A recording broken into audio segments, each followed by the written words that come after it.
Hi, everyone. Thank you, Russell and Carolina, for helping us put this together. I'm really happy to be talking to Aria Dean today about Roni Horn on the occasion of this incredible show that brings together... I'm Alexis Lowry. I'm a curatorial director here at Hauser Wirth, so now you know who I am. Sorry about that. And I'm really happy to be speaking with Aria about this show, about Roni's work in general on the occasion of this show, because the show itself brings together two aspects of Roni's work that are really pivotal. So she's talked about drawing as kind of the spine of her practice for the entirety of her career. And then she has been making these uncanny, simple geometric forms that are cast in glass for a really long time. And this show kind of brings these two, that come out of a long interest in what she calls kind of Platonic forms and pair objects. So this show brings together these two aspects of her practice. And I think also speak to the way in which Roni's work gestures towards a language of minimalism, minimal vocabulary, but complicates any pretense of objectivity that might be associated with that through acts of doubling, through the kind of alchemical transformation of materials, and the way in which those kind of enable a kind of resistance towards anything like resolution.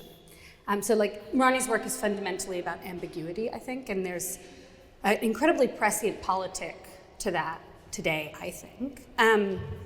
Minimalism, obviously very important for you as well. For a long time it has been fertile ground, and you've talked about how it offers you kind of this vocabulary of these, like, again, these kind of Platonic forms that don't actually exist, that become kind of food for play.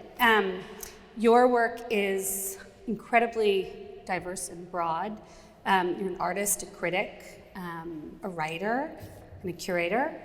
And you've been thinking for a long time about the relationship between objects, materials, and systems of power. So this is how I'm doing the introduction and telling her what she is. But I'm not going to say too much about it, because you're here to speak for yourself. But have been really, I think, in some ways, and the reason why I was excited to invite you to have this conversation was, you're operating in a legacy that I think comes from Roni in some way, in terms of this kind of interrogation of form. Mm-hmm. And so I wanted to begin by asking you how you came to Roni's work yourself. Yeah. Cool, thank you for having me. Sorry, also the allergy thing for the spring and summer is really getting me, so my voice sounds a little weird. But thank you for having me, and it's been really a treat to kind of revisit Roni, because in college, I didn't go to art school, I went to Oberlin College, but I was studying art there, and I kind of the way that the art program was kind of just found what you found, like in the library or wherever you could kind of find work. And I think I came to Roni at that period, and I was really interested in architecture and already in like minimalism and conceptualism.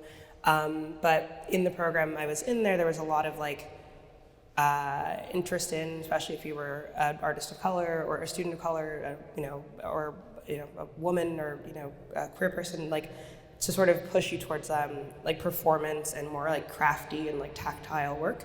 And so I was really interested in minimalist and conceptual art already, and I kind of was drawing on that as I want to go there, and I think finding Roni's work kind of was a link, I guess, to that, or at the very least a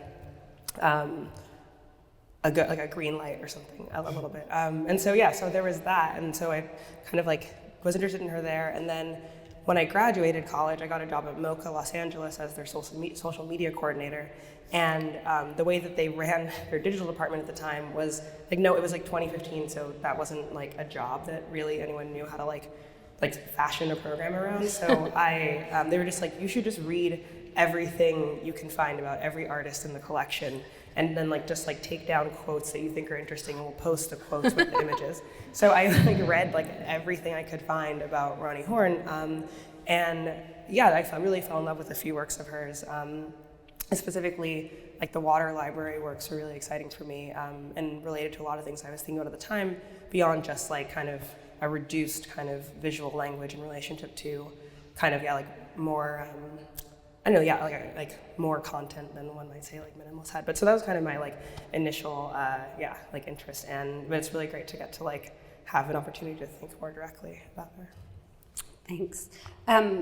So one of the, I was sort of gesturing towards this, but one of the places I wanted to start was with the work here on view. And again, just to give a very brief, or actually not again, but to give a kind of brief overview of what we're looking at. There's a series of drawings here that were produced by Roni by making watercolor spirals.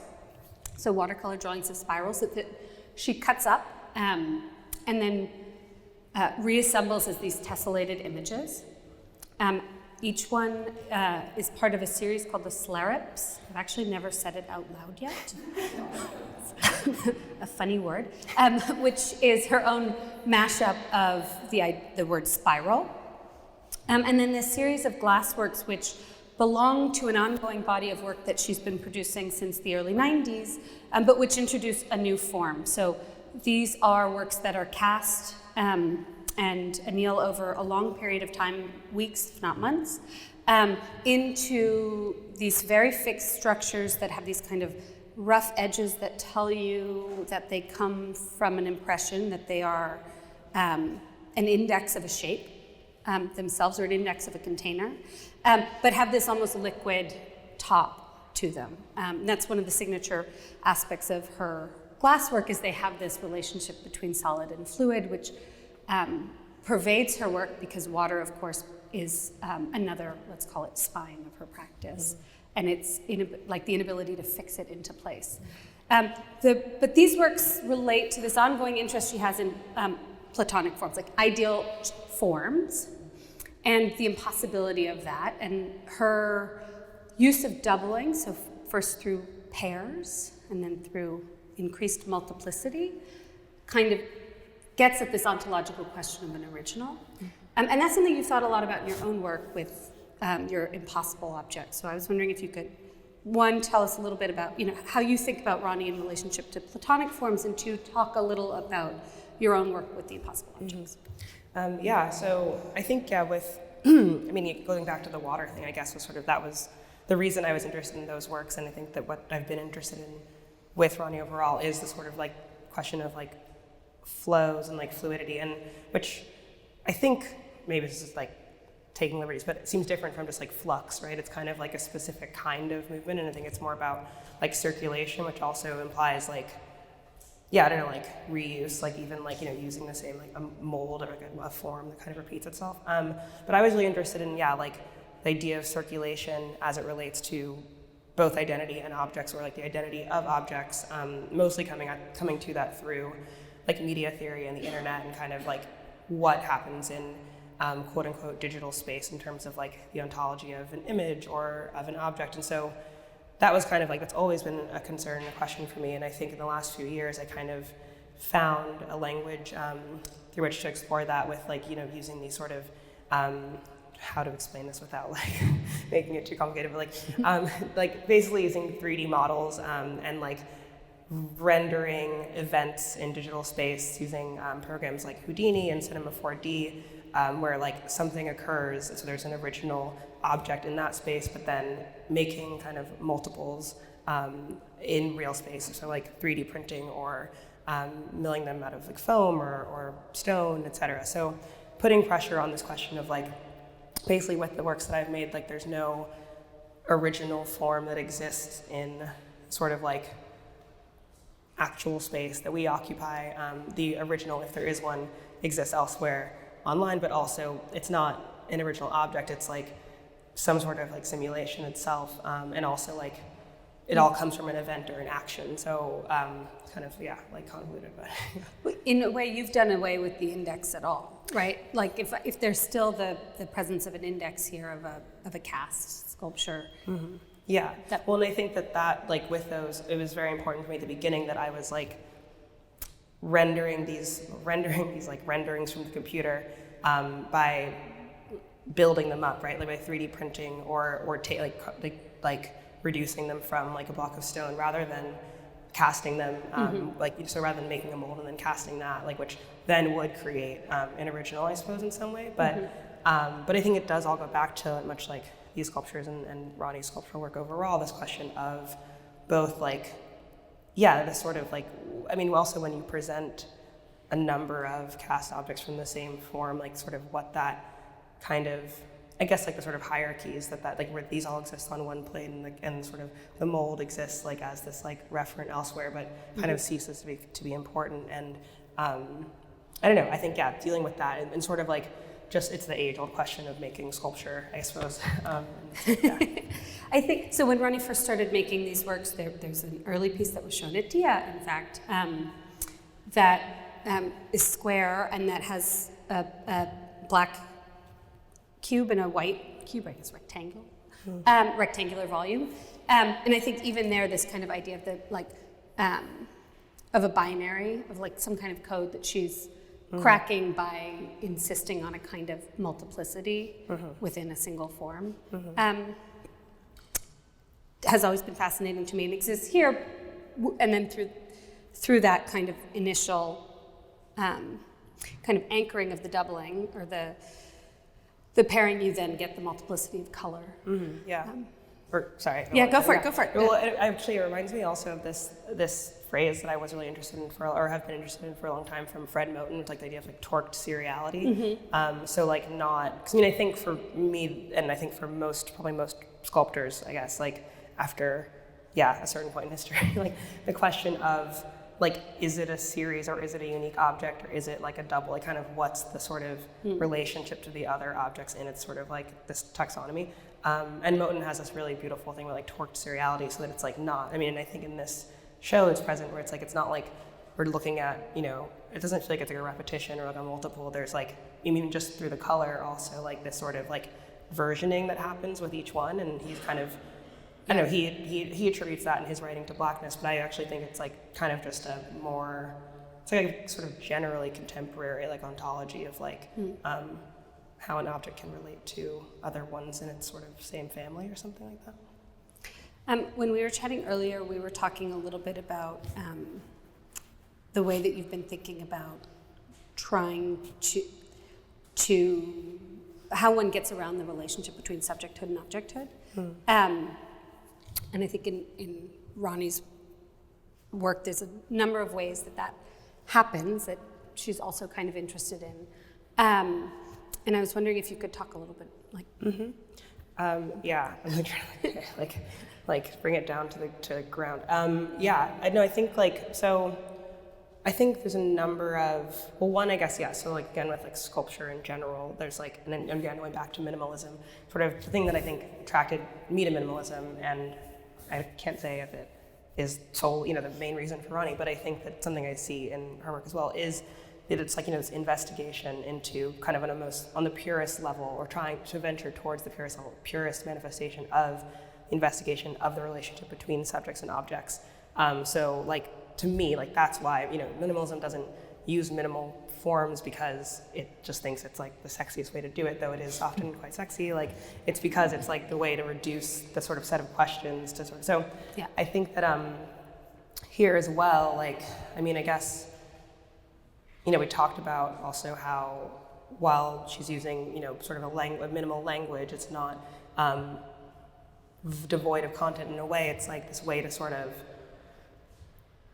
create a more like materialist kind of approach to the content, right? Or to sort of like cohere or like kind of draw together a lot of like forces into an object without creating like a narrative. I guess also, but so then what we were talking about earlier was that, there's always this tension or this sort of questioning of like the subject and the object with sculpture, but looking at the idea of like a network is kind of helpful to sort of think towards how objects and drawings or language can relate to one another in an exhibition. I think Roni is a great example of how that kind of operates, using minimal aesthetic, but not it's not dependent on that relationship, or it's not like obsessed. Like she's not obsessed with like how does the subject like like provoking the subject through the object. It's more, to me at least, like there's a network of forms, and there are these forms that relate to one another, but then there are the drawings, and then there are like the titles, and so kind of, not to go overly theoretical about it, but like kind of something to draw on in like actor network theory and like Latour, or like kind of like systems theory and cybernetics, where like these things are kind of operating on one another, and it's less of like a like humanistic provocation, where we're like asking like, what does it mean to be like a subject, which I think I am increasingly interested in, I guess, in like how one can make objects that like aren't overly concerned with the viewer, maybe, or have like kind of a world unto themselves as well. Very, very long answer. I don't know. No, that was good.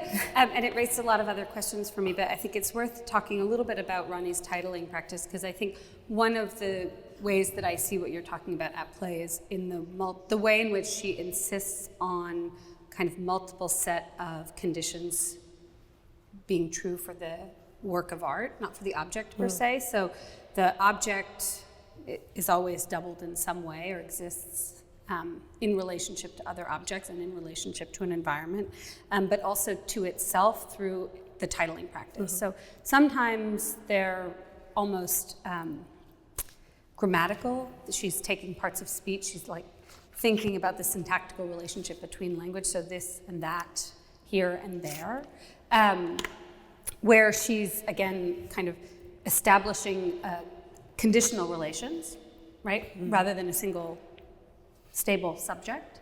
And sometimes it's even more oblique, and you have kind of poetic titles that exist totally in parallel, and which are like deeply confusing to people all the time, and which she refuses to answer to. So there have been moments where she, as she said to me the other day, gets almost narrative with her titles. You are the weather, and that's as far as she ever goes. And then for the rest, the titles function as yet another way in which the work exists in a kind of network of ideas for her.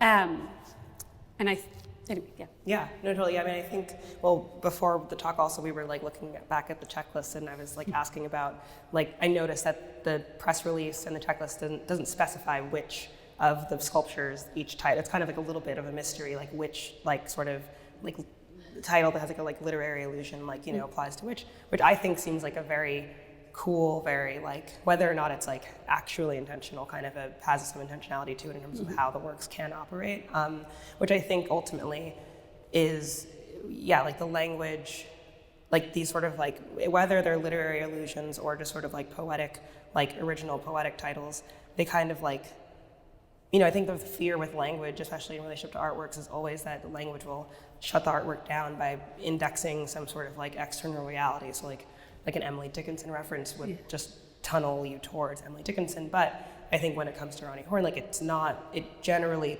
the language tends to open the work up and sort of like, we talked about how sort of it like, language kind of wedges itself like between sort of the works in an exhibition, or sort of can, and I don't know if it's even operating as like an intermediary or like a sort of mediating tool. It's like actually, like talk about like minimalism and like negative space and what the negative space of a show is, like kind of language, like poetics kind of then maybe fill some of that space, which I think is, it's exciting to me because I think like language is so fun, and when you use language in that way, it kind of like, it doesn't like fix things. And I think like even for me, like that's like my fear is like if I talk too much, or if I put too much on paper, it'll fix like works. Aria says this about the thing. Right, exactly, right. And like kind of, but then playing with language more, I guess also as another material as well. I think it's a complete material for her, and that's obvious, of course, in the columns where the letters become materially present. But also here, where each of the titles for these works is another mashup of the word spiral. So again, there's this kind of like constant play with the constituent elements of language, not just language at large, but the materiality of an individual word. And that made me also think about this question of what we were talking earlier about poetics versus a kind of expressionism. And Roni's work is deeply anti-expressionist in some way, right? And there's no narrative in it. It's not about a kind of articulation of ego, but it's filled with poetics. And those two things are related, but quite distinct, and you had an interesting take on it. Yeah, I mean, I think that in preparing for this was like listening to interviews with her and reading some of the materials like catalog essays, etc. And one of the things, and I acknowledge that I think that I'm paraphrasing, and it might be kind of different from what the original intention of the comment was, but this sort of question about whether an artist, the works of art / objects need to be synonymous with one another, or and whether the artist as a person is synonymous with the artist as the artist herself. I don't know, kind of weird ontologies of to use myself as an example, Aria Dean artist, Aria Dean's objects, and how do those things relate to one another, and do they have to be direct expressions of either of these kind of the logic that arises from Aria Dean artist or Aria Dean person, does that have to be and basically just and I mean even beyond the question of autobiography, not even just saying does it have to be telling you something about the person who made it, but just does it have to be understood as an expression of that person's sensibilities, desires, etc. But also not having to be purely analytical either, right? We're not talking about there's some sort of scientific investigation necessarily either. Not so empirical data. Right, yeah. But then I think poetics is and not necessarily poetry, but poetics is the space that kind of moves beyond the question of either of those. And I think that the way that, and it's a bit maybe kind of this and again, maybe it's interesting too, because from Platonic forms and poetics, these are very old concepts, but the way that one engages with let's say literature as material, right? She's not using a reference from let's say one of the titles of these works. It's not to then draw you to, I mean, maybe if you know the quote, you're drawn to that book and then the world of meaning, but it's really just using it as material, and the words are what they are, and they're placed together, and then there's meaning in that, but it's not to draw you away toward it's not now go read the novel, and now the whole show is unlocked by understanding that was the reference point, which I think is just a way of making things that I think is one, just interesting to me, but I think also quite philosophically and kind of politically sound to sort of be able to reduce reference signs, materials, etc. to kind of all, I don't know, to all sort of exist at the same level or something like that. So I think it's really interesting to use a Roni Horn term, paradox, that exists in how we think about her work. On the one hand, Roni and her friend Felix Gonzalez Torres are kind of credited with infusing the language of minimalism with questions of identity, or maybe I would say revealing that those questions are, that there's always a politics to form, that things are never neutral. But on the other hand, there's also this kind of constant resistance to the reduction to a single identity. So there's this play between her introducing the reality of the politics of our forms and materials through her choice of materials, and I think the glass is particularly important here. This kind of ambiguous material that's solid and liquid, depending on its state, that's shifting or unstable, but also exists elsewhere, all over her work. And you've also alluded to this as well, as not wanting to be reduced to your own biography, but wanting to be able to work within a set of political questions, right? And how one navigates one's personal position without and reveal power structures that exist between objects and their relationships to materiality, to production, and to circulation, without being autobiographical, right? Yeah, I mean, I think that's kind of been, in large part, the project that I was sort of hacking away at, I think, for a few years. And yeah, trying to, I mean, yeah, like if there's a possibility of like engaging a material and structural dimension of the question of like identity, not like a semiotic or popular kind of cultural like dimension to that. And so basically kind of asking if like, I mean, I think this is true of Roni as well, but like asking whether like there's a stable format or something for that, right? That like the way that like not like whether one specific identity is valid and stable, but whether the like container itself kind of operates functionally, and this sort of idea of like, yeah, ambiguity and kind of like indeterminacy that she operates with, while also crucially making like stable or like, you know, apparently stable like objects. I think that's like the paradox that's so operative, and I think for me has also been like the big question, like how to make something that doesn't, or even just like with like, again, like the number of objects, like making something that exists in a group, but the group isn't necessarily like a series, nor is it like an addition, nor is it like, you know, like an installation, you know, or I don't know, just trying to find like new ways to format that.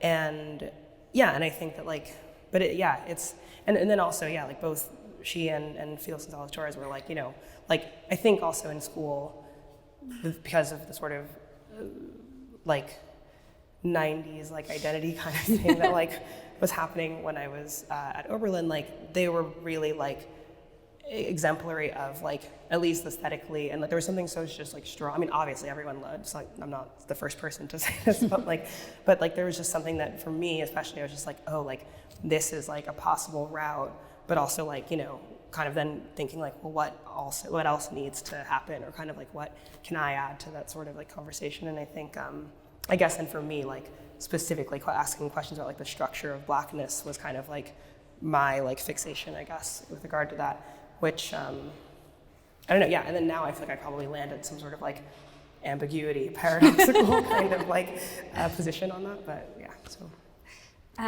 Another thing that we've talked about a little bit has to do with the individual materiality of these objects, and there's so much refusal. We're talking about refusal as a kind of structural strategy or strategy of production in many aspects of Roni's work, but these objects have always been, the glasswork especially, drawings too, deeply seductive, right? There's like a sensuousness to them that pulls you in. You want to dip your finger, do not. You want to dip your finger in the glass, in the water.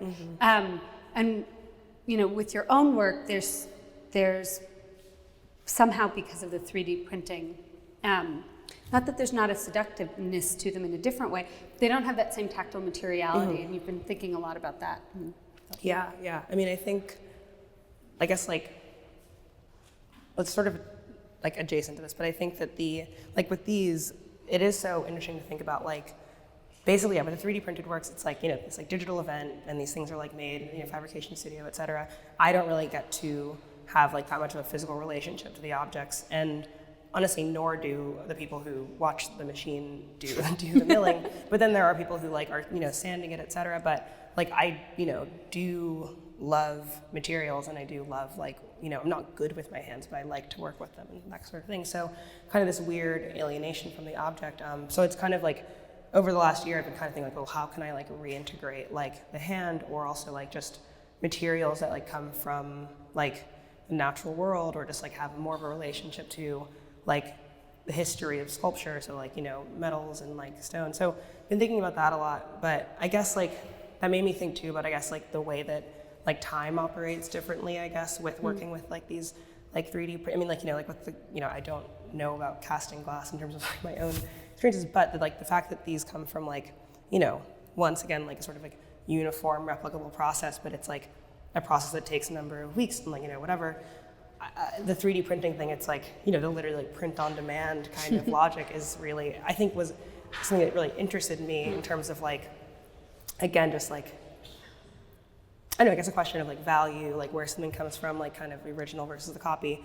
But I guess it all is just to say, it brings me back to this sort of where I began with those works, and where I think, you know, there's something really interesting with these as well, is like this question of sculpture and time, and that sculpture, like the number one thing, though we talk about like materialism and material, like sculpture is about time, and like it's about time of production and like how long it takes to make each one of these, and you know what that process is, but also like the real time of like interacting with it. And Roni, I know, has like talked a lot about as well, like how, like, I think maybe more with the photographic works, but like how, like, you know, every time you look at something or stand in front of it, it is a different moment of that thing. And like in here with like the natural light, like the way that, I know they just they're highlighting time like so much. And I think that the 3D printed sculptures and like the milled, like, you know, like collision objects in another way have been about time, but like time is happening in a different rate, like in this like space of this like simulation, and then these objects are pulled out and placed into like actual time with us, and they don't like correlate properly. So that was kind of like making like use of that disjuncture was always interesting, but it's also like, I know there's kind of like I don't know, like a sort of methodological question of like, should a sculpture exist in time with its viewer, or should it, you know, can it have a different relationship? Can it have its own time? Yeah, exactly. Yeah. I'm going to ask you a couple more questions, but I also want everybody to jump in if you do have questions. So this is my early seeding of this. Please let us know, and we'll bring this around. The time thing I think is really interesting in relationship to Roni, because of course the photographs and then photographing the same subjects over time has been an important part of her practice, but it also exists in relationship to some of the glasswork as well. And I'm thinking of the air monuments, which she's made to put outdoors and which deteriorate over time, right? So have this relationship to where the material accumulates time in a different way. Like if these reflect time, those accumulate time in some way through their own disintegration. And when you were talking about that, it made me think about this kind of slight difference in your work. I mean, there are many differences in your work, but really distinct thing, which is Roni's work tends to be very serious, right? So there, in that poetics, there's a real seriousness to that relationship to time, and I think your work also often has an irreverence to it, or a humor to it that functions quite differently, but also indexes a kind of sometimes generational relationship. And I'm thinking of the ironic ionic column, but also just your kind of like irreverent destruction of the minimal object. And I wanted to ask you about humor a little bit. Yeah, I mean, I think like humor, I think is like half of what drives me when I make objects. Kind of like, I mean, usually like a very like private joke, I suppose. Like kind of like, yeah, like the like sculptures at the Whitney, like kind of like beating up this like, yeah, like minimalist, like kind of like monolith or whatever, which like was more about like also like that object was like roughly the size and like my height and kind of like width. So kind of like also this like weird like, yeah, like self-inflicted kind of like violent kind of, I don't know, like this like joke about like, you know, like stop hitting yourself kind of or something. But then also a joke about minimalism. And I think like, yeah, like usually I feel like I'm making a joke of some sort and but then using like very serious kind of visual languages. I mean, the green sculptures I think actually depart from that because they get really kind of like the action of them kind of automatically has some, at least to me, like humorous kind of like texture. But yeah, I mean, I think like, because I feel like I'm more than anything in terms of making work, like get obsessed with like art history and like social art history as well. And so I kind of just get caught in like maybe like time loops or something. So for a while it was like minimalism, and I was like just making jokes about minimalism, like in everything that I was making. And then I think even like more recently, like some of, I don't know, like the vitrine work that I did at the ICA, like I was like teaching a Cooper Union and I was rereading a bunch of stuff about like Fred Wilson and kind of like, you know, and then all of the students kept wanting to talk about like museological display. So I just had this thing in my head about like wanting to just like kind of like mess with that language. So kind of moving towards like, these are empty vitrines. Yeah, empty vitrines. Yeah, that just like say the word vitrine inside of the vitrine, and then have a like poem on the wall. But like, which again, yeah, the sort of like insertion of language. But I guess, yeah. But I think what is also funny is with the question of like humor or not, like with the water library works that I really loved, like, or I love, but I was very interested in. right out of school, like I wanted to like do my own version of one of those and kind of like do like a sort of humor, or in my mind, humorous take on that, and like use water from places that like had a relationship to like my family's history.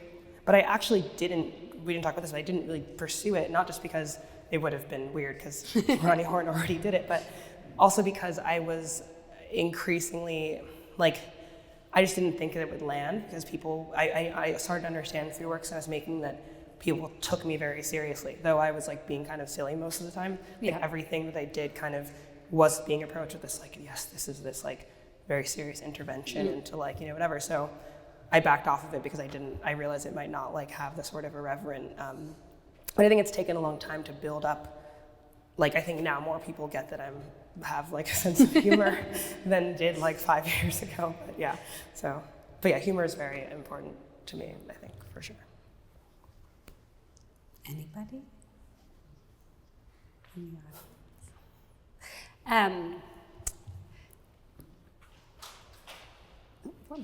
My question just like came in and went right like that. It's humor. I think, well, first of all, already thank you so much for sharing so much about your own work, but also offering these insights into Roni's, because it's incredibly illuminating, I think, to think about how the work exists for other artists. Like, I think these things only matter and exist if they're important to the conversation that people are about making today. And obviously these are new works, and I think that whole question of, this, for you, what we've been talking about earlier, this kind of like pivot point in your own practice of making towards actually something a little bit more materially or manufactured in some way, like I mean by hand, and kind of away from this question of the relationship between the human, the non-human, and the machine in some way, like this kind of shift from that set of triangulation of concerns towards broader, not broader, but kind of different kind of set of concerns that we've been talking about. I find really fascinating, but also really interesting in relationship to Roni's work and her own actually really consistent insistence on ambiguity and a kind of multiplicities of production. And like in the same way, like I think you don't fit neatly into categories. And this moment that you've been describing is like a kind of like, I can see this parallel kind of reaction against any attempt to put a category onto the work. Well, and I think that's like why I got really stuck on that, whatever the quote was, but the sort of like synonymous or notness of the artist and like, her self and her work, and kind of like, to what degree, it's like, especially again, like making sculpture, it's like you make minimal, like that, like seductive objects, like what is the expectation of what sort of person is like making this, and sort of like that, like there's a certain like firmness to the materiality of works like this, or I think some people might have said about, making heavy sculptures like I have also, or something like that, it would suggest like a sort of like a certain kind of fixity of self, when like for me, I think it's like I just, I make work, but I also write, and I worked as a curator, so I have like specifically within art like a very weird, or not that weird, but just kind of like an eclectic kind of like relationship to the different kind of just even just like machinations of like how art like works and is circulated. But I think overall too, just like wanting to, I mean, in some ways it's like, right, being an artist in the contemporary period is like if you become emblematic of this thing that's like constantly happening to everyone, like just getting like super like having your outline very clearly defined or something. So I think that's like, I think practices like Roni's and I would also say like, my favorite guy, Robert Morris, kind of has this as well, like kind of like trying to like hold the line of investigating one's own lack of fixity, and also not be driven crazy by it, and maybe in some ways also making distinctive objects that have like a real material presence is also a way of like, you know, soothing that philosophical like kind of impulse as well, like in real space or something. Yeah. Interestingly, though, for all three of you, one of those three lines also becomes language, right? And a like real commitment to writing as a practice. Yeah. That, undergirds a lot of the work. Yeah, definitely. That you do, and the kind of way in which that can untangle things productively. Yeah, and I mean, even like also reading like the most recent publication, the like Iceland zombie stuff too. It's like, or not most recent, the most recent one that I've received. But like that, I think too, I mean, I think I used to write to myself on a much more regular basis, and I'm trying to get back to it, but like reading her writing from these periods, like these like long periods of time, like spending time in Iceland, it's like just so amazing to just also like the log, I guess, you know, and I think like Morris's like Continuous Project Altered Daily, like that collection of writing, just like, oh my God, this person's like paying so much attention, but not in a way that's like, sometimes when I write a lot, I get nervous. I'm kind of like, is it a form of like self-monitoring? Self-conscious, Totally. I'm kind of like overly making myself too clear to myself as I'm going. But like with both Roni and Robert Morris, I feel like just kind of, in some ways it's like returning to artist writing of these sorts is inspiring to me, because it reminds me like, no, it's okay. I can like, that's actually a part of like the work, and it actually relieves the fixity in some ways. Like I think, because then it's like, this was that day, that was this day, like this was this idea, and it doesn't get overly like concretized. And I feel like when everything's just stored up inside like your brain, then like it's like everything feels very precious, but just like that ongoing practice of, and drawing is I think the same way. I mean, when I was working on this film I made 2 years ago, Abattoir USA, I was like doing a lot of like really detailed graphite drawings. Like I just like was working with like such alienated forms, like working in Unreal Engine. I wasn't like touching anything, and it was making me feel crazy. So I was like, I just have to like draw every day to like give myself a sort of, I don't know. So I think like drawing and writing, I think are kind of like sort of in that way the same kind of. Yeah. And I think Roni's also talked about drawing, like the kind of ritual practice of drawing on a daily basis is being grounded. Thank you so much. Thank you. Thanks for having everyone. me. Thank you.